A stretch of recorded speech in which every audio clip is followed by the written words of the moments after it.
Hello bachon, let's read the question and the question says which of the following pair of molecule possess have permanent dipole moment? Option A NO2 and CO2, option B NO2 and O3, option C SiF4 and CO2 and option D SiF4 and NO2। सबसे पहले यहाँ पे बात करते हैं NO2 के structure की। तो NO2 के जो स्ट्रक्चर होता है वो कुछ इस प्रकार होगा। ये किसके पास फ्री इलेक्ट्रॉन होता है एक। NO2 के हमारे पास रेजोनेंस स्ट्रक्चर बनते हैं ये दो। इस रेजोनेंस स्ट्रक्चर की वजह से यहाँ पे ये पॉजिटिव एंड नेगेटिव चार्ज हमेशा इसके ऊपर प्रेजेंट रहते हैं और ये फॉर्म करते हैं एक डाइपोल का, जिसकी वजह से यहाँ पे हमेशा डाइपोल प्रेजेंट रहेगा तो डाइपोल मूवमेंट भी प्रेजेंट रहेगा, तो यहाँ पे इसका परमानेंट डाइपोल रहता है NO2 के अंदर।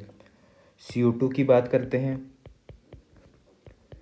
तो CO2 के अंदर ये लीनियर स्ट्रक्चर होती है इसकी, जिसकी वजह से तो C के ऊपर तो आता है partial positive charge and O के ऊपर आता है पार्शियल नेगेटिव चार्ज।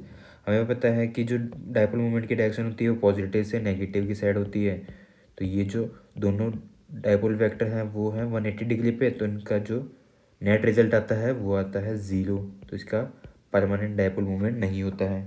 थर्ड बात करते हैं ओजोन मॉलिक्यूल की, तो इसका भी हमारे पास रेजोनेंस स्ट्रक्चर बनता है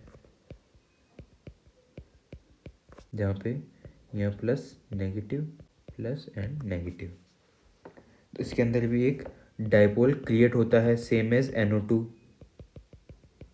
तो इसके पास भी यहाँ पे जो डाइपोल मूवमेंट है रहेगा और ये एक परमानेंट डाइपोल की तरह एक्ट करेगा।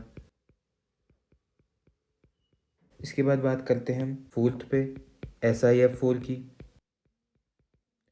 तो SiF4 की जो हाइब्रिडाइजेशन आती है वो है हमारे पास sp3, तो इसका जो स्ट्रक्चर बनता है वो बनता है टेट्राहेड्रल।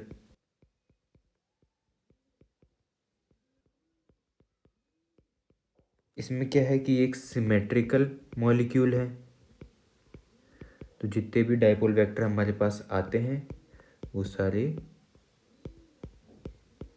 एक दूसरे को कैंसिल कर देते हैं और नेट डाइपोल मूवमेंट आ जाता है हमारे पास 0, तो इसके अंदर भी परमानेंट डाइपोल नहीं बनेगा।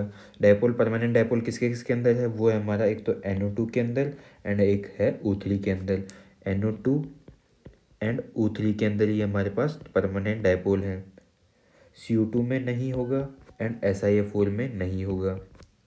क्वेश्चन में हमसे यही पूछा है कि हमें बताना है कि कौन से मॉलिक्यूल है का पेयर है जिसके अंदर परमानेंट डाइपोल मूवमेंट है। ऑप्शन ए में बात करते हैं NO2 में है एंड CO2 में नहीं है, तो ये ऑप्शन हमारा हो जाता है गलत।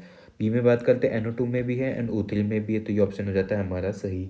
सी की बात करते हैं SiF4 एंड CO2 इन दोनों में नहीं होता, तो ये ऑप्शन भी हमारा हो जाता है गलत।